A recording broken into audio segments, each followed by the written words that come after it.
കൂടുതൽ വാർത്തകൾക്കും വിശേഷങ്ങൾക്കുമായി India tuner subscribe ചെയ്യുക. നോട്ടിഫിക്കേഷൻ ലഭിക്കുവാൻ ബെൽ ഐക്കൺ ക്ലിക്ക് ചെയ്യുക. Visit www.indiatuner.com. +1 ഏകജാല പ്രവേശനത്തിന് തയ്യാറെടുക്കുന്ന കുട്ടികളും രക്ഷിതാക്കളും അറിഞ്ഞിരിക്കേണ്ട ചില കാര്യങ്ങൾ. രക്ഷിതാക്കളും കുട്ടികളും സ്കൂളിൽ വന്ന് ഇപ്രകാരം അന്വേഷിക്കാറുണ്ട്. കുട്ടിക്ക് 90% മാർക്കുണ്ട്, 75% മാർക്കുണ്ട്, ഈ സ്കൂളിൽ സയൻസിന് അഡ്മിഷൻ കിട്ടുമോ? അല്ലെങ്കിൽ 5 A+ ഉണ്ട്, 8 A+, 3 B+ ഉണ്ട്, അഡ്മിഷൻ കിട്ടുമോ എന്നെല്ലാം. ആദ്യം മനസ്സിലാക്കേണ്ടത്, കുട്ടിക്ക് കിട്ടിയ ആകെ മാർക്ക് അറിയാത്തിടത്തോളം കാലം കൃത്യമായ ശതമാനം കണക്കാക്കാൻ കഴിയില്ല എന്നതാണ്. നമുക്ക് കഴിയുന്നത് കുട്ടിക്ക് കിട്ടിയ ഗ്രേഡ് മുൻനിർത്തി ഗ്രേഡ് പോയിന്റ് കണക്കാക്കുക എന്നതാണ്. A+ ആണെങ്കിൽ 9 പോയിന്റ്, A ആണെങ്കിൽ 8 point, B+ 7 point, B 6 point, C+ 5 point, C ആണെങ്കിൽ 4 പോയിന്റ്, D+ ആണെങ്കിൽ 3 പോയിന്റ്. ഈ ടേബിൾ പ്രകാരം കുട്ടിക്ക് കിട്ടിയ ഗ്രേഡുകളെ ഗ്രേഡ് പോയിന്റുകളാക്കി അതിൻ്റെ മൊത്തം തുക കാണുക. ഇതാണ് TGP, ടോട്ടൽ ഗ്രേഡ് പോയിന്റ് അഥവാ മൊത്തം ഗ്രേഡ് പോയിന്റ്. TGP മാത്രം നോക്കി പ്രവേശന സാധ്യത പരിശോധിക്കാൻ കഴിയില്ല. TGPയോടൊപ്പം ഗൗരവത്തോടെ വിലയിരുത്തേണ്ട ഒന്നാണ് GSW. എന്താണ് GSW? Total grade value of subjects four which weightage is given. തിരഞ്ഞെടുക്കുന്ന കോമ്പിനേഷന് വെയിറ്റേജ് നൽകുന്ന വിഷയങ്ങൾ. ഇതാണ് GSW. ഒരു കുട്ടി ഏത് കോമ്പിനേഷനാണോ ആഗ്രഹിക്കുന്നത് ആ കോമ്പിനേഷന് കിട്ടുന്ന വെയിറ്റേജ് ഗ്രേഡ് പോയിന്റ് കണക്കാക്കുന്നത് എങ്ങനെയെന്ന് നോക്കാം. ആകെ 46 തരം കോമ്പിനേഷനുകൾ ഉണ്ടെങ്കിലും കുട്ടിക്ക് പോയി വരാവുന്ന ദൂരത്തിലുള്ള ഓരോ സ്കൂളുകളിലും ശരാശരി 3-4 കോമ്പിനേഷനുകളെ കാണൂ. അപേക്ഷ സമർപ്പിക്കാൻ പോകുന്നതിന് മുൻപ് ഇത് രക്ഷിതാക്കളും കുട്ടികളും കൃത്യമായി മനസ്സിലാക്കിയിരിക്കണം. കോഴ്സ് കോഡ് 01 മുതൽ 09 വരെ സയൻസ് കോമ്പിനേഷൻ ആണെങ്കിലും കോഡ് 04 മുതൽ 08 വരെയുള്ള combination physics, chemistry and mathematics ആണ് വെയിറ്റേജ് നൽകുന്ന വിഷയങ്ങൾ. 01, 02, 03, 09 ബയോമാക്സ് എന്ന് വിശേഷിപ്പിക്കപ്പെടുന്ന ഈ ഗ്രൂപ്പിൻ്റെ വെയിറ്റേജ് വിഷയങ്ങൾക്ക് മേൽ പറഞ്ഞ വിഷയങ്ങളുടെ കൂടെ ബയോളജിയെ കൂടി പരിഗണിക്കും. അതായത് physics, chemistry, biology and mathematics. Code 10 മുതൽ 29 വരെയും 41, 42, 43, 45, 46 ആയ ഹ്യൂമാനിറ്റീസ് കോമ്പിനേഷന് വെയിറ്റേജ് നൽകുന്ന വിഷയം സോഷ്യൽ സയൻസ് മാത്രമാണ്. കോഡ് 30 മുതൽ 32 വരെയുള്ള ഹ്യൂമാനിറ്റീസ് കോമ്പിനേഷന് സോഷ്യൽ സയൻസ് ആൻഡ് മാത്തമാറ്റിക്സും കോഡ് 33, 34, 35, 44ൻ്റെ വെയിറ്റേജ് വിഷയങ്ങൾക്ക് സോഷ്യൽ സയൻസ് ആൻഡ് ഇംഗ്ലീഷുമാണ്. കോഡ് 36 മുതൽ 39 വരെയുള്ള കൊമേഴ്സ് കോമ്പിനേഷന് വെയിറ്റേജ് നൽകുന്ന വിഷയങ്ങൾക്ക് മാത്തമാറ്റിക്സ് ആൻഡ് സോഷ്യൽ സയൻസ് ആണ്. ഇപ്രകാരം കുട്ടി തിരഞ്ഞെടുക്കുന്ന കോമ്പിനേഷന് കിട്ടുന്ന വെയിറ്റേജ് പോയിന്റ് എത്രയെന്ന് തൻ്റെ മാർക്ക് ലിസ്റ്റ് നോക്കി കണക്കാക്കി വയ്ക്കാവുന്നതാണ്. ഈ തുകയാണ് GSW. TGPയെ പോലെ തന്നെ വളരെയധികം പ്രധാനപ്പെട്ടതാണ് GSW. +1 പ്രവേശനത്തിന് GSW നിർണായകമായൊരു ഘടകമാണെന്ന് ഓർക്കുക. ചില കുട്ടികളുടെ TGP തുല്യമായിരിക്കാം, പക്ഷേ GSW തുല്യമായി വന്നോളണം എന്നില്ല. കുട്ടികൾ അവർക്ക് കിട്ടിയ ഗ്രേഡുകൾ ഏതാണ്ട് തുല്യമാണെന്ന് കണ്ട് ഒരേ കോമ്പിനേഷനെ അപേക്ഷിച്ച് ചിലർക്ക് കിട്ടുകയും ചിലർക്ക് കിട്ടാതിരിക്കുകയും ചെയ്യുന്നതിൻ്റെ ഒരു കാരണം ഇതാണ്. ഇനി BP അഥവാ ബോണസ് പോയിന്റ് എന്താണെന്ന് നോക്കാം. 1. 10ാം തരം കേരള സിലബസ് അതായത് SSLC പഠിച്ചവർക്ക് 3 ബോണസ് പോയിന്റ് ലഭിക്കും. 2.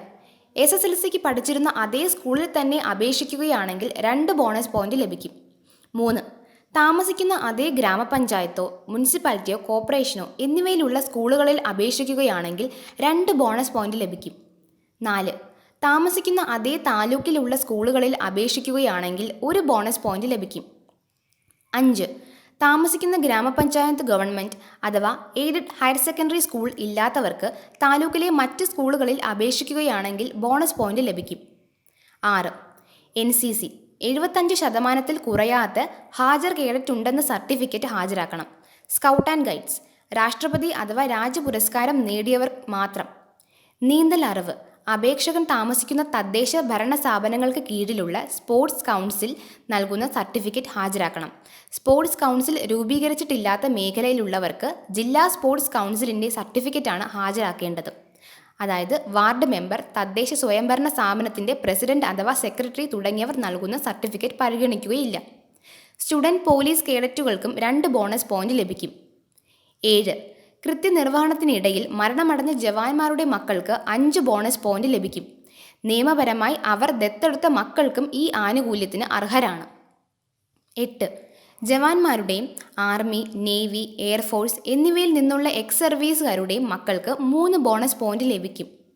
നിയമപരമായി അവർ ദത്തെടുത്ത മക്കൾക്കും ഈ ആനുകൂല്യത്തിന് അർഹരാണ്. ഈ പട്ടിക നോക്കി അപേക്ഷകന് എത്ര ബോണസ് പോയിന്റ് കിട്ടുമെന്ന് കണക്കാക്കാം. എന്താണ് MP അഥവാ മൈനസ് പോയിന്റ്? SSLC ആദ്യ തവണ പാസ്സായിട്ടില്ലെങ്കിൽ പാസ്സാവാൻ എടുക്കുന്ന ഓരോ ചാൻസിനും ഓരോ പോയിന്റ് വെച്ച് കുറയ്ക്കും. അടുത്ത് TS, ടോട്ടൽ സബ്ജക്റ്റ്, ആകെ വിഷയങ്ങളുടെ എണ്ണമാണിത്. SSLCക്കാർക്ക് 10 ആണ്. അടുത്ത് TSW, total subject for weightage, തിരഞ്ഞെടുക്കുന്ന കോമ്പിനേഷൻ്റെ വെയിറ്റേജ് വിഷയങ്ങളുടെ എണ്ണമാണിത്. ഇത് ബയോമാക്സിന് 4, മറ്റു സയൻസുകാർക്ക് 3, കൊമേഴ്സിന് 2, ഹ്യൂമാനിറ്റീസിന് 1 എന്നിങ്ങനെയാണ് വരിക. ഹ്യൂമാനിറ്റീസ് കോഡായ 33, 34, 35, 44ൻ്റെ TSW 2 ആണ്. ഇനി അഡ്മിഷന് മാനദണ്ഡമാകുന്ന WGPA കണക്കാക്കുന്നത് എങ്ങനെയെന്ന് പരിശോധിക്കാം. TGPയും GSWയും കൂട്ടിക്കിട്ടുന്ന സംഖ്യയെ TSഉം TSWയും കൂട്ടിക്കിട്ടുന്ന തുക കൊണ്ട് ഹരിക്കണം. അപ്പോൾ കിട്ടുന്ന സംഖ്യയോട് ബോണസ് പോയിന്റിൽ നിന്ന് മൈനസ് പോയിന്റ് കുറച്ച് അതിനെ 10 കൊണ്ട് ഹരിക്കുമ്പോൾ കിട്ടുന്ന സംഖ്യ കൂട്ടണം. ഇപ്പോൾ കിട്ടിയ തുകയുടെ 7 ദശാംശ സ്ഥാനം വരെ എടുക്കുക. ഈ സംഖ്യയാണ് WGPA. WGPA തുല്യമായി വരുമ്പോൾ വിവിധ മാനദണ്ഡങ്ങളെ മുൻനിർത്തി ടൈ ബ്രേക്കിംഗ് ചെയ്യും. സയൻസ് കോമ്പിനേഷന് വെയിറ്റേജ് വിഷയങ്ങളുടെ ഗ്രേഡ് പോയിന്റ് കുറവാണെങ്കിലും ഹ്യൂമാനിറ്റീസ് അഥവാ കൊമേഴ്സ് കോമ്പിനേഷന് വെയിറ്റേജ് ഉണ്ടോ എന്ന് നോക്കണം. എല്ലാ കോമ്പിനേഷനും അതിൻ്റെ സാധ്യതകളുണ്ട്. സയൻസ് പഠിച്ചാൽ നല്ല ജോലി സാധ്യത ഉണ്ടാകും, ഹ്യൂമാനിറ്റീസ് പഠിച്ചാൽ മെച്ചമുണ്ടാകില്ല എന്നുള്ളതൊക്കെ തെറ്റായ ധാരണകളാണ്. അതുപോലെ തന്നെ സയൻസിന് പഠിക്കുന്നത്, അതും ബയോമാക്സ്, മിടുക്കന്മാരുടെയും കൊമേഴ്സിന് പഠിക്കുന്നത് ഇടത്തരം മിടുക്കന്മാരുടെയും ഹ്യൂമാനിറ്റീസിന് പഠിക്കുന്നത് മണ്ടന്മാരുടെയും അടയാളമാണെന്ന് കരുതുന്ന ധാരാളം രക്ഷിതാക്കളും കുട്ടികളുമുണ്ട്. ഈ വിശ്വാസം ആന മണ്ടത്തരമാണെന്നേ പറയേണ്ടി വരൂ. എല്ലാ കോമ്പിനേഷനും മിടുക്കന്മാർക്കുള്ളതാണ്. കോഴ്സ് കഴിയുന്ന ആൾ അതിനെ എപ്രകാരം ഉപയോഗപ്പെടുത്തുന്നു എന്നതിനെ ആശ്രയിച്ചാണ് അതിൻ്റെ സാധ്യത കിടക്കുന്നത്. ദയവായി മറ്റുള്ളവരുടെ മുന്നിൽ മേനി പറയാൻ വേണ്ടി മാത്രം എടുക്കാൻ പൊങ്ങാത്ത കോമ്പിനേഷൻ എടുപ്പിക്കരുത്. മറ്റുള്ളവരുടെ മുന്നിൽ ഗമ കാണിക്കുന്നതിനേക്കാൾ വലുതാണ് ഭാവി സുരക്ഷിതമാക്കൽ. കുട്ടികളുടെ താല്പര്യം, അഭിരുചി, കപ്പാസിറ്റി ഇതൊക്കെ നോക്കിക്കൊണ്ടാവണം അനുയോജ്യമായ കോമ്പിനേഷൻ തിരഞ്ഞെടുക്കേണ്ടത്. ആദ്യ അലോട്ട്മെൻറ്റിൽ തന്നെ അഡ്മിഷൻ കിട്ടുമോ? അപേക്ഷകന് ആദ്യ അലോട്ട്മെൻറ്റിൽ തന്നെ ഇഷ്ടപ്പെട്ട സ്കൂളിലെ ഇഷ്ടപ്പെട്ട കോമ്പിനേഷന് പ്രവേശനം കിട്ടിക്കൊള്ളണമെന്നില്ല.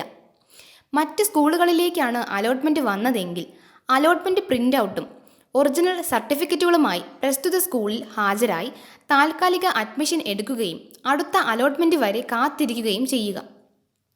അടുത്ത അലോട്ട്മെൻറ്റിൽ മാറ്റം വന്നാൽ പുതിയ അലോട്ട്മെൻറ്റ് പ്രിൻ്റ് എടുത്ത് താൽക്കാലിക പ്രവേശനം കിട്ടിയ സ്കൂളിൽ നിന്ന് ഒറിജിനൽ സർട്ടിഫിക്കറ്റുകൾ തിരിച്ചു വാങ്ങി പുതിയ സ്കൂളിൽ സ്ഥിരമായി പ്രവേശനം നേടാം.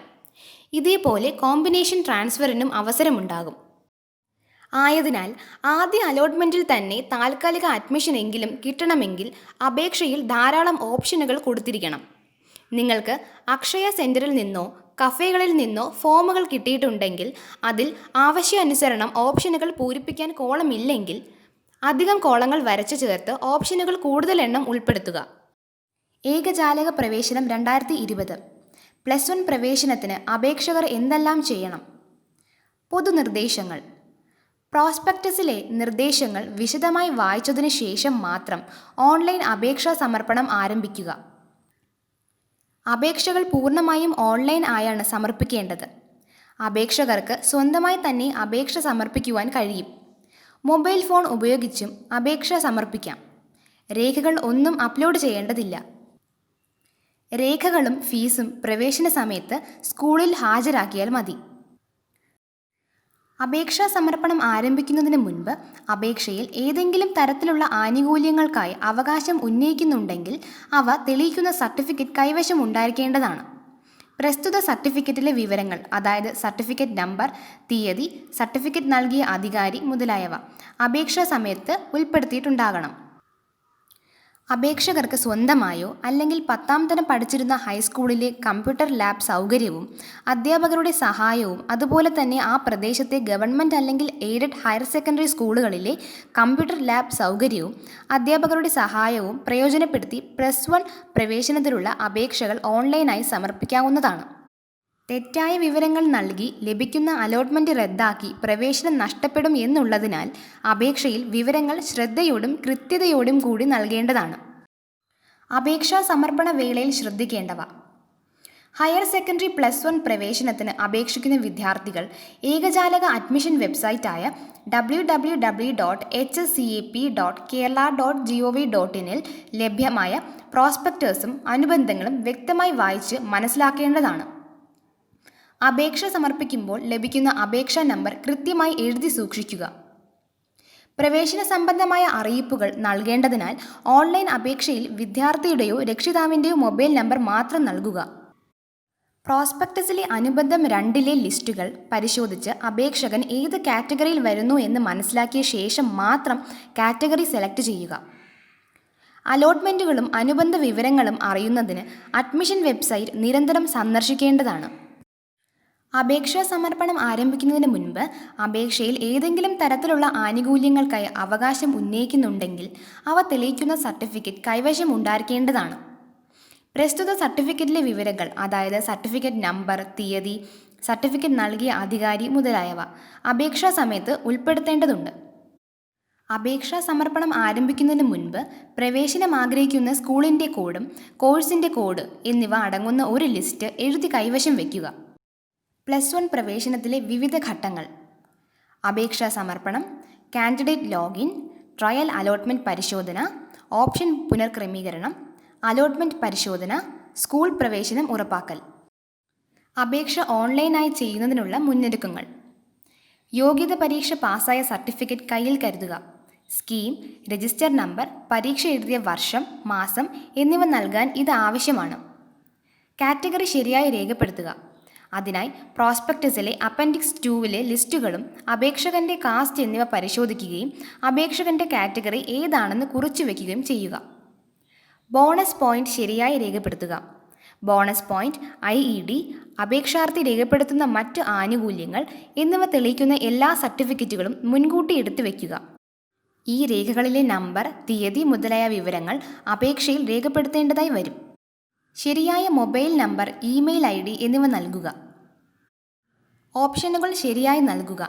അതിനുവേണ്ടി പ്രോസ്പെക്ടസിലെ സ്കൂൾ കോഴ്സുകളുടെ വിവരം നന്നായി പരിശോധിച്ച ശേഷം പഠിക്കാൻ ആഗ്രഹിക്കുന്ന സ്കൂളിൻ്റെ കോഡ്, കോഴ്സ് കോഡ് ഈ രീതിയിൽ തയ്യാറാക്കി ഒരു ഓപ്ഷൻ ലിസ്റ്റ് മുൻകൂട്ടി എഴുതി തയ്യാറാക്കി കൈവശം വയ്ക്കുക. CBSE പാസ്സായ അപേക്ഷകർ മാത്സ് ബേസിക് ആണ് പഠിച്ചതെങ്കിൽ അവർക്ക് കണക്ക് സബ്ജക്റ്റ് വരുന്ന സയൻസ് കോഴ്സുകൾ ഓപ്ഷനായി നൽകാൻ കഴിയില്ല. അപേക്ഷ സമർപ്പിക്കുമ്പോൾ ലഭിക്കുന്ന അപേക്ഷാ നമ്പർ ശരിയായി എഴുതി സൂക്ഷിക്കുക. കാറ്റഗറി, ഓപ്ഷനുകൾ എന്നിവ രേഖപ്പെടുത്തുന്നതിൽ സംശയങ്ങൾ ഉണ്ടെങ്കിൽ സമീപത്തുള്ള സ്കൂളിലെ ഹെൽപ്പ് ഡെസ്കിൻ്റെ സഹായത്തോടെ അവ രേഖപ്പെടുത്തുക. +1 പ്രവേശനത്തിന് വേണ്ടി അപേക്ഷ സമർപ്പിക്കുന്ന രീതി: ആദ്യമായി അഡ്മിഷൻ പോർട്ടലായ www.hscap.kerala.gov.in എന്ന സൈറ്റിൻ്റെ ഹോം പേജിലെ പബ്ലിക് ടാബിന് താഴെയുള്ള അപ്ലൈ ഓൺലൈൻ SWS എന്ന ലിങ്ക് ക്ലിക്ക് ചെയ്ത ശേഷം ജില്ല സെലക്ട് ചെയ്ത് സബ്മിറ്റ് ബട്ടൺ ക്ലിക്ക് ചെയ്യുക. അപ്പോൾ താഴെ കാണുന്ന ലോഗിൻ പേജ് ദൃശ്യമാകും. കാൻഡിഡേറ്റ് ലോഗിൻ പേജാണിത്. ഇതിൽ SSLC scheme, register number, month pass, year pass, date of birth, mobile number, mode of application submission, type the code shown in the box ഇതെല്ലാം പൂരിപ്പിച്ചതിന് ശേഷം സബ്മിറ്റ് ബട്ടൺ കൊടുക്കുക. താഴെ കൊടുത്തിരിക്കുന്ന വിവിധ സ്കീമുകളിൽ നിന്ന് അപേക്ഷകൻ്റെ സ്കീം കൃത്യമായി തിരഞ്ഞെടുക്കുക.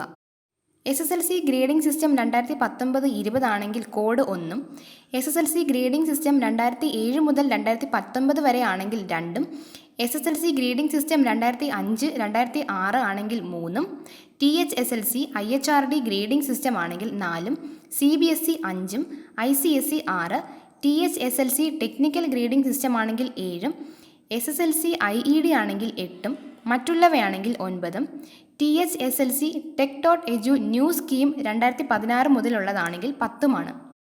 വർഷം, ജനന തീയതി, അപേക്ഷാ സമർപ്പണ രീതി എന്നിവ നൽകി കഴിയുമ്പോൾ ചുവടെ കാണിച്ചിരിക്കുന്ന പോലെ ഓൺലൈൻ അപേക്ഷാ ഫോം കാണാവുന്നതാണ്. ഓൺലൈൻ അപേക്ഷയിൽ ആദ്യമായി വിദ്യാർത്ഥി 10ാം തരം പഠിച്ച സ്കൂളിൻ്റെ വിവരങ്ങൾ നൽകുക.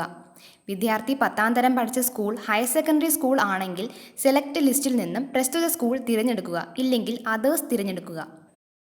അടുത്തതായി യോഗ്യതാ പരീക്ഷയുടെ വിവരങ്ങളാണ് നൽകേണ്ടത്. ലോഗിൻ പേജിൽ നമ്മൾ നൽകിയ വിവരങ്ങൾ, അതായത് സ്കീം, രജിസ്റ്റർ നമ്പർ, പാസ്സായ വർഷം, മാസം ഇവയെല്ലാം അവിടെ കാണിക്കും. ബോർഡ് എക്സാം പാസ്സായോ എന്ന ചോദ്യത്തിന് ബോർഡ് എക്സാം പാസ്സായവർ യെസ്സും അല്ലാത്തവർ നോ എന്നും നൽകുക. അടുത്തതായി വിദ്യാർത്ഥിയുടെ പേര്, ജെൻഡർ, കാസ്റ്റ്, കാറ്റഗറി തുടങ്ങിയ വിവരങ്ങൾ നൽകുക. കാറ്റഗറി അനുബന്ധം 2 വിശദമായി പരിശോധിച്ച് കൃത്യമായി രേഖപ്പെടുത്തുവാൻ ശ്രദ്ധിക്കുക. കാറ്റഗറിയിൽ തെറ്റായ വിവരങ്ങൾ നൽകി ലഭിക്കുന്ന അഡ്മിഷൻ നിരസിക്കപ്പെടുന്നതിനാൽ വളരെയധികം ശ്രദ്ധയോടെ വേണം ഇത് രേഖപ്പെടുത്തുവാൻ. സംശയമുണ്ടെങ്കിൽ സ്കൂൾ സഹായ കേന്ദ്രങ്ങളുടെ സഹായം തേടാവുന്നതാണ്. വിദ്യാർത്ഥിയുടെ പിതാവിൻ്റെ പേര്, മാതാവിൻ്റെ പേര്, രക്ഷകർത്താവിൻ്റെ പേര്, ആധാർ നമ്പർ ഇവയെല്ലാം നൽകുക. ഇനി നൽകേണ്ടത് ഭാഷ ന്യൂനപക്ഷ വിഭാഗത്തിൽപ്പെട്ടതാണോ എന്നും ആണെങ്കിൽ ഏത് ഭാഷ എന്നും രേഖപ്പെടുത്തുക. വിഭിന്നശേഷി വിഭാഗത്തിൽപ്പെട്ട വിദ്യാർത്ഥികൾ ആ വിവരങ്ങൾ രേഖപ്പെടുത്തുക. അപേക്ഷകരുടെ രക്ഷകർത്താക്കൾ IEDC റിസോഴ്സ് അധ്യാപകരുടെയും മറ്റ് അധ്യാപകരുടെയും നിർദ്ദേശം തേടി ആയതിൻ്റെ അടിസ്ഥാനത്തിൽ വിദ്യാർത്ഥിയുടെ അഭിരുചിക്ക് അനുയോജ്യമായ സ്കൂൾ കോഴ്സ് തിരഞ്ഞെടുത്ത് ഓപ്ഷനായി അപേക്ഷയിൽ ഉൾപ്പെടുത്തേണ്ടതാണ്. അടുത്തതായി വിദ്യാർത്ഥിയുടെ ജില്ല, താലൂക്ക്, പഞ്ചായത്ത് എന്നിവയാണ് രേഖപ്പെടുത്തേണ്ടത്. ഇത് വളരെ ശ്രദ്ധയോടെ രേഖപ്പെടുത്തണം. ഈ വിവരങ്ങൾക്ക് ബോണസ് പോയിന്റ് ഉള്ളതിനാൽ തെറ്റായ വിവരങ്ങൾ നൽകിയാൽ വിദ്യാർത്ഥിക്ക് ലഭിക്കുന്ന അഡ്മിഷൻ റദ്ദു ചെയ്യപ്പെടാം. അപേക്ഷകൻ്റെ മേൽവിലാസമാണ് അടുത്തതായി നൽകേണ്ടത്. സ്ഥിര മേൽവിലാസം, പിൻകോഡ്, കമ്മ്യൂണിക്കേഷൻ അഡ്രസ്സ് എന്നിവ കൃത്യതയോടെ നൽകുക. സ്ഥിര മേൽവിലാസവും കമ്മ്യൂണിക്കേഷൻ അഡ്രസ്സും ഒന്നാണെങ്കിൽ ടിക്ക് ചെയ്യുക. അപേക്ഷാർത്ഥിയുടെയോ രക്ഷകർത്താവിൻ്റെയോ മൊബൈൽ നമ്പറും ഇമെയിൽ വിലാസവും മാത്രം നൽകുക. ഇനി ബോണസ് പോയിന്റ് വിവരങ്ങളാണ് നൽകേണ്ടത്. NCC 75% കുറയാതെ ഹാജർ കേഡറ്റിനുണ്ടെന്ന സർട്ടിഫിക്കറ്റ് ഉണ്ടായിരിക്കണം. സ്കൗട്ട് ആൻഡ് ഗൈഡ് ആണെങ്കിൽ രാഷ്ട്രപതി പുരസ്കാർ അല്ലെങ്കിൽ രാജ്യ പുരസ്കാർ നേടിയവർ മാത്രം. നീന്തൽ അറിവ് അപേക്ഷകൻ താമസിക്കുന്ന കോർപ്പറേഷൻ അല്ലെങ്കിൽ മുനിസിപ്പാലിറ്റി അല്ലെങ്കിൽ ഗ്രാമപഞ്ചായത്തിലെ സ്പോർട്സ് കൗൺസിലിൻ്റെ സർട്ടിഫിക്കറ്റ് ഉണ്ടായിരിക്കണം. അടുത്തതായി ജോലിയിലുള്ളതോ എക്സ് സർവീസോ ആയ ജവാന്മാരുടെ ആശ്രിതനാണോ, കൃത്യനിർവഹണത്തിനിടയിൽ കൊല്ലപ്പെട്ട ജവാന്മാരുടെ ആശ്രിതനാണോ ആണെങ്കിൽ ശരിയായി തിരഞ്ഞെടുക്കുക, അല്ലെങ്കിൽ നൺ ചെക്ക് ചെയ്യുക. ബോണസ് പോയിന്റുകൾക്ക് വേണ്ടി അവകാശം ഉന്നയിക്കുന്നവർ അപേക്ഷ സമർപ്പണ സമയത്ത് നിർദ്ദിഷ്ട സർട്ടിഫിക്കറ്റുകൾ കയ്യിലുണ്ടെങ്കിൽ മാത്രമേ അവകാശം ഉന്നയിക്കാവൂ. തെറ്റായ സർട്ടിഫിക്കറ്റുകൾ ഉപയോഗിച്ച് ബോണസ് പോയിന്റിന് അവകാശം ഉന്നയിച്ചാൽ അപേക്ഷാർത്ഥിക്ക് ലഭിക്കുന്ന അഡ്മിഷൻ റദ്ദു ചെയ്യാൻ ഇത് കാരണമാകും. കായിക മത്സരങ്ങളിലോ യുവജനോത്സവങ്ങളിലോ പങ്കെടുത്തിട്ടുണ്ടെങ്കിൽ ആ വിവരങ്ങൾ രേഖപ്പെടുത്തുക. ആകെ നേടിയ ഗ്രേഡുകളുടെ എണ്ണമാണ് തന്നിരിക്കുന്ന ബോക്സുകളിൽ. ഉദാഹരണത്തിന് ജില്ലാതല സ്കൂൾ കലോത്സവത്തിന് 2 A ഗ്രേഡുകളും 1 B ഗ്രേഡും ലഭിച്ച അപേക്ഷകൻ A ഗ്രേഡിൻ്റെ ബോക്സിൽ 2 എന്നും B ഗ്രേഡിൻ്റെ ബോക്സിൽ 1 എന്നുമാണ് രേഖപ്പെടുത്തേണ്ടത്. സംസ്ഥാന തലത്തിൽ പങ്കെടുക്കുകയും ഗ്രേസ് മാർക്ക് ലഭിക്കാതിരിക്കുകയും ചെയ്ത ഇനങ്ങളുടെ എണ്ണമാണ് സ്റ്റേറ്റ് ലെവൽ പാർട്ടിസിപ്പേഷൻ എന്ന ബോക്സിൽ രേഖപ്പെടുത്തേണ്ടത്. അടുത്തതായി NTSC ദേശീയ അല്ലെങ്കിൽ സംസ്ഥാന തല പരീക്ഷയിൽ യോഗ്യത നേടിയവർ ടിക്ക് ചെയ്യുക, അല്ലാത്തവർ ടിക്ക് ചെയ്യരുത്. സംസ്ഥാനതല ശാസ്ത്ര, സാമൂഹ്യ ശാസ്ത്ര, ഗണിത, IT, പ്രവൃത്തി പരിചയമേളകൾ പങ്കെടുത്ത് ലഭിച്ച ഗ്രേഡുകളുടെ എണ്ണം. സ്കൂൾ തലത്തിലെ വിവിധ ക്ലബ്ബുകളിലെ പങ്കാളിത്ത സർട്ടിഫിക്കറ്റ് വിവരങ്ങൾ. സ്കൗട്ട് ആൻഡ് ഗൈഡ്സ് പങ്കാളിത്തം, രാഷ്ട്രപതി പുരസ്കാരോ രാജ്യ പുരസ്കാരോ ഇല്ലാത്തവർ മാത്രം ടിക്ക് ചെയ്യുക. ചാൻസ് നമ്പർ 10ാം തരം യോഗ്യതാ പരീക്ഷ എത്ര തവണയാണ് പാസ്സായത്? ആദ്യ തവണയാണെങ്കിൽ 1. ആദ്യമായി 10ാം തരം പരീക്ഷ എഴുതിയ വർഷം തന്നെ പരീക്ഷ എഴുതി ജയിച്ചവരാണെങ്കിൽ 1 എന്ന് തന്നെ രേഖപ്പെടുത്തുക. ഒന്നിലധികം തവണയാണ് പാസ്സായതെങ്കിൽ എത്ര തവണയാണെന്ന് ചാൻസായി രേഖപ്പെടുത്തണം. ഇത്രയും വിവരങ്ങൾ നൽകി സബ്മിറ്റ് ബട്ടൺ ക്ലിക്ക് ചെയ്ത് സബ്മിറ്റ് ചെയ്ത് കഴിയുമ്പോൾ സെലക്ട് ചെയ്ത സ്കീം അനുസരിച്ചുള്ള ഗ്രേഡ് വിവരങ്ങൾ നൽകാനുള്ള പേജ് ദൃശ്യമാകും. വിവിധ സ്കീമുകളുടെ ഗ്രേഡ് വിവരങ്ങൾ നൽകാനുള്ള സ്ക്രീനുകൾ. സ്കീം 1. സ്കീം 1 പ്രകാരമുള്ള അപേക്ഷാർത്ഥിയാണെങ്കിൽ ഗ്രേഡ് വിവരങ്ങൾ കാണിക്കും. ശരിയാണോ എന്ന് മാർക്ക് ലിസ്റ്റ് നോക്കി പരിശോധിക്കാം. സ്കീം 2. സ്കീം 2 പ്രകാരമുള്ള അപേക്ഷാർത്ഥിയുടെ മാർക്ക് ലിസ്റ്റ് നോക്കി ഗ്രേഡുകൾ നൽകുക. സ്കീം 3. സ്കീം 3 പ്രകാരമുള്ള അപേക്ഷാർത്ഥിയുടെ മാർക്ക് ലിസ്റ്റ് നോക്കി ഗ്രേഡുകൾ നൽകുക. Scheme 4. Scheme 4 THSLC IHRD new സ്കീമിൽ പഠിച്ച അപേക്ഷാർത്ഥിയുടെ മാർക്ക് ലിസ്റ്റ് നോക്കി ഗ്രേഡുകൾ നൽകുക. സ്കീം 5. CBSE ഈ വർഷം മുതൽ 2 തരം മാത്സ് പരീക്ഷ നടത്തുന്നുണ്ട്. Basic maths, standard maths. ഇതിൽ സ്റ്റാൻഡേർഡ് മാത്സ് പരീക്ഷ പാസ്സായവർക്ക് മാത്രമേ +1 പ്രവേശനത്തിന് മാത്സ് വിഷയം ഉൾപ്പെടെ സയൻസ് കോമ്പിനേഷൻ തിരഞ്ഞെടുക്കുവാൻ സാധിക്കുകയുള്ളൂ. അതുകൊണ്ട് CBSE പാസ്സായ വിദ്യാർത്ഥികൾ ഗ്രേഡ് വിവരങ്ങൾ കൊടുക്കുമ്പോൾ ഏത് മാത്സ് ആണ് പഠിച്ചതെന്ന് ശ്രദ്ധാപൂർവം തിരഞ്ഞെടുക്കണം. തിരഞ്ഞെടുക്കുമ്പോൾ നിങ്ങൾ തിരഞ്ഞെടുത്ത മാത്സ് ഓപ്ഷൻ ശരിയാണെന്ന് ഉറപ്പുണ്ടോ എന്ന് ചോദിക്കും. അത് ശരിയെന്ന് കൊടുത്താൽ മാത്രമേ മാത്സിൻ്റെ മാർക്ക് നൽകാൻ കഴിയുകയുള്ളൂ. സ്കീം 6 ICSE പഠിച്ച അപേക്ഷാർത്ഥിയുടെ ഗ്രേഡ് വിവരങ്ങൾ മാർക്ക് ലിസ്റ്റ് നോക്കി കൃത്യതയോടെ നൽകുക. ഇവിടെ സ്ക്രീനിൽ നൽകിയിട്ടുള്ള വിഷയങ്ങൾ വിദ്യാർത്ഥി പഠിച്ചിട്ടില്ലെങ്കിൽ ആ വിഷയങ്ങൾക്ക് മാർക്ക് നൽകുന്ന വിധം താഴെ സൂചിപ്പിക്കുന്നു.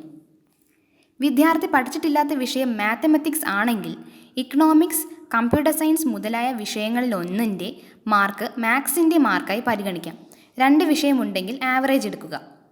വിദ്യാർത്ഥി പഠിച്ചിട്ടില്ലാത്ത വിഷയം സയൻസ് ആണെങ്കിൽ എൻവയോൺമെൻറ്റ് സയൻസ്, അഗ്രികൾച്ചറൽ സയൻസ് മുതലായ വിഷയത്തിലൊന്നിൻ്റെ മാർക്ക് സയൻസിൻ്റെ മാർക്കായി പരിഗണിക്കും.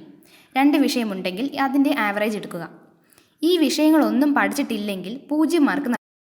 ഒരു വിദ്യാർത്ഥി കമ്പ്യൂട്ടർ ആപ്ലിക്കേഷൻ പഠിച്ചിട്ടില്ലെങ്കിൽ economic application, commercial applications, home science, fashion designing, technical drawing applications, environmental application എന്നിവയിലൊന്നിൻ്റെ മാർക്ക് കമ്പ്യൂട്ടർ ആപ്ലിക്കേഷൻ്റെ മാർക്കായി പരിഗണിക്കാം. പകരമുള്ള വിഷയങ്ങളിൽ ഒന്നിലധികം പഠിച്ചിട്ടുണ്ടെങ്കിൽ ആവറേജ് പരിഗണിക്കും. ഈ വിഷയങ്ങളൊന്നും പഠിച്ചിട്ടില്ലെങ്കിൽ 0 മാർക്ക് നൽകണം. സ്കീം 7. 2015 അധ്യയന വർഷത്തിലോ അതിനു മുൻപോ THSLC, ടെക് എജു പാസ്സായ അപേക്ഷാർത്ഥിയുടെ ഗ്രേഡ് വിവരങ്ങൾ മാർക്ക് ലിസ്റ്റ് നോക്കി കൃത്യതയോടെ നൽകുക. Scheme 8 SSLC IED. സ്കീമിൽ പാസ്സായ അപേക്ഷാർത്ഥിയുടെ ഗ്രേഡ് വിവരങ്ങൾ മാർക്ക് ലിസ്റ്റ് നോക്കി കൃത്യതയോടെ നൽകുക. സ്കീം 9 മറ്റുള്ളത്. മുകളിലെ സ്കീമുകളിൽ ഉൾപ്പെടുത്താത്ത സ്കീമുകൾ എല്ലാം national institute of open schooling NIOS, art HSLC, other states, other countries and any other scheme not included in scheme list. ഇവയിൽ ഉൾപ്പെട്ട അപേക്ഷാർത്ഥികളുടെ ഗ്രേഡ് വിവരങ്ങൾ സ്കീം 9 ഉൾപ്പെടുത്തി ചെയ്യേണ്ടതാണ്. ഇവിടെ സ്ക്രീനിൽ നൽകിയിട്ടുള്ള വിഷയങ്ങൾ വിദ്യാർത്ഥി പഠിച്ചിട്ടില്ലെങ്കിൽ ആ വിഷയങ്ങൾക്ക് മാർക്ക് നൽകുന്ന വിധം താഴെ സൂചിപ്പിക്കുന്നു. Grade points for first language. First ലാംഗ്വേജിന് ഗ്രേഡ് പോയിൻറ്റ് എങ്ങനെ കൊടുക്കുന്നത് നോക്കാം. മലയാളം, ഹിന്ദി, ബംഗാളി, മറാത്തി, തെലുങ്കു, ഉറുദു, ഗുജറാത്തി, കന്നഡ, സാൻസ്ക്രിത്, പഞ്ചാബി, ആസാമീസ്, നേപ്പാളി, ഒറിയ, അറബിക്, പേർഷ്യൻ, തമിഴ് എന്നിവയിൽ അപേക്ഷകൻ പഠിച്ചിട്ടുള്ള വിഷയത്തിൻ്റെ ഗ്രേഡ് പോയിൻറ്റ് നൽകണം. ഇവയിൽ ഒന്നിൽ കൂടുതൽ വിഷയം പഠിച്ചിട്ടുണ്ടെങ്കിൽ ഉയർന്ന ഗ്രേഡ് പോയിൻറ്റ് രേഖപ്പെടുത്തണം. Grade points for science. Science, home science എന്നിവയിൽ അപേക്ഷകൻ പഠിച്ചിട്ടുള്ള വിഷയത്തിൻ്റെ ഗ്രേഡ് പോയിൻറ്റ് നൽകണം. സയൻസ് വിഷയത്തിൻ്റെ മാർക്ക് തന്നെ ഫിസിക്സ്, കെമിസ്ട്രി, ബയോളജി എന്നിവയ്ക്ക് നൽകുക. Grade points for social science. Social science, economics, business studies, psychology, Indian culture and heritage എന്നിവയിൽ അപേക്ഷകൻ പഠിച്ചിട്ടുള്ള വിഷയത്തിൻ്റെ ഗ്രേഡ് പോയിൻറ്റ് നൽകണം. ഇവിടെ സ്ക്രീനിൽ നൽകിയിട്ടുള്ള വിഷയങ്ങൾ അല്ലെങ്കിൽ വിഷയങ്ങളുമായി കൂടുതൽ ബന്ധമുള്ളവ പഠിച്ചിട്ടില്ലെങ്കിൽ ആ വിഷയങ്ങൾക്ക് 0 മാർക്ക് നൽകണം. ഇപ്രകാരം നൽകി total papers in the qualifying എക്സാമിൻ്റെ എണ്ണം കണക്കാക്കുമ്പോൾ സയൻസ് 3 വിഷയമായി കണക്കിലെടുക്കണം. മാർക്ക് ലിസ്റ്റിലെ എല്ലാ പേപ്പറിൻ്റെയും എണ്ണമാണ് total papers in the qualifying exam എന്ന ബോക്സിൽ എൻ്റർ ചെയ്യേണ്ടത്. എന്നാൽ പഠിക്കാത്ത വിഷയത്തിൻ്റെ ഗ്രേഡ് പോയിൻറ്റ് 0 നൽകിയതിനാൽ total papers in the qualifying എക്സാമിൻ്റെ എണ്ണത്തിൽ അത് ഉൾപ്പെടുത്തരുത്. മാർക്ക് ലിസ്റ്റിലെ എല്ലാ പേപ്പറിൻ്റെയും ഗ്രേഡ് പോയിൻറ്റുകൾ എല്ലാം കൂട്ടിക്കിട്ടുന്നതാണ് ടോട്ടൽ ഗ്രേഡ് പോയിൻറ്റ്സ് സെക്യൂർഡ് എന്ന ബോക്സിൽ എൻ്റർ ചെയ്യേണ്ടത്. ഗ്രേഡ് പോയിൻറ്റ് എൻട്രി പൂർത്തിയാക്കി കഴിഞ്ഞാൽ ഓപ്ഷൻ നൽകേണ്ട സ്ക്രീൻ ദൃശ്യമാകും. വിദ്യാർത്ഥി പഠിക്കാൻ ഉദ്ദേശിക്കുന്ന സ്കൂളിൻ്റെ കോഡും കോഴ്സ് കോഡും തിരഞ്ഞെടുക്കുക. സ്കൂൾ കോഡ് എൻ്റർ ചെയ്യേണ്ടതിട്ട് തൊട്ടടുത്ത് തന്നെ സ്കൂൾ ലിസ്റ്റ് കിട്ടുന്ന need help, click here to view school list എന്ന ലിങ്ക് ഉണ്ട്. ആവശ്യമെങ്കിൽ അതിൽ ക്ലിക്ക് ചെയ്യുക. ഇപ്രകാരം അപേക്ഷാർത്ഥിക്ക് ആവശ്യമുള്ള അത്രയും ഓപ്ഷനുകൾ ചേർക്കാവുന്നതാണ്. ഓപ്ഷനുകൾ നൽകി സബ്മിറ്റ് ചെയ്ത് കഴിഞ്ഞാൽ അപേക്ഷകൻ അപേക്ഷയിൽ പറഞ്ഞിരിക്കുന്ന ബോണസ് പോയിന്റ് ലഭിക്കുന്നതിന് ആവശ്യമായ സർട്ടിഫിക്കറ്റുകളുടെ വിവരങ്ങൾ നൽകേണ്ടതുണ്ട്. ഈ വിവരങ്ങൾ ഉൾപ്പെടുത്തി കഴിഞ്ഞ് സബ്മിറ്റ് ചെയ്യുമ്പോൾ അപേക്ഷയിലെ വിവരങ്ങൾ കാണുവാനും ആവശ്യമെങ്കിൽ തിരുത്തുവാനും അവസരമുണ്ട്. അപേക്ഷയിലെ വിവരങ്ങൾ ഒരിക്കൽ കൂടി പൂർണ്ണമായി പരിശോധിച്ചതിന് ശേഷം അപേക്ഷാ സമർപ്പണം പൂർത്തിയാക്കുക. അപേക്ഷാ സമർപ്പണം പൂർത്തിയായി കഴിയുമ്പോൾ ലഭിക്കുന്ന കാൻഡിഡേറ്റ് ലോഗിൻ വഴി വിദ്യാർത്ഥികൾക്ക് തന്നെ ട്രയൽ അലോട്ട്മെൻറ്റ് കഴിഞ്ഞ് അപേക്ഷയിൽ ഓപ്ഷനുകൾ ഉൾപ്പെടെ പുനർക്രമീകരിക്കുവാൻ അവസരമുണ്ടാകും. അപേക്ഷ ഓൺലൈനായി സമർപ്പിക്കുമ്പോൾ ഏതെങ്കിലും തരത്തിലുള്ള ബുദ്ധിമുട്ടുകൾ ഉണ്ടാവുകയാണെങ്കിൽ പ്രസ്തുത വിവരം വിദ്യാർത്ഥികൾ hssadmissionkerala@gmail.com എന്ന ഇമെയിലിലൂടെ ICT സെല്ലിൽ അറിയിക്കേണ്ടതാണ്. അന്നേ ദിവസം തന്നെ മറുപടി ലഭിക്കുന്നതാണ്. ഫോൺ നമ്പർ ചുവടെ കൊടുത്തിട്ടുണ്ട്. ഇങ്ങനെ വളരെ ശ്രദ്ധയോടും കൃത്യതയോടും കൂടി +1 പ്രവേശനത്തിനുള്ള അപേക്ഷ സമർപ്പിക്കാവുന്നതാണ്.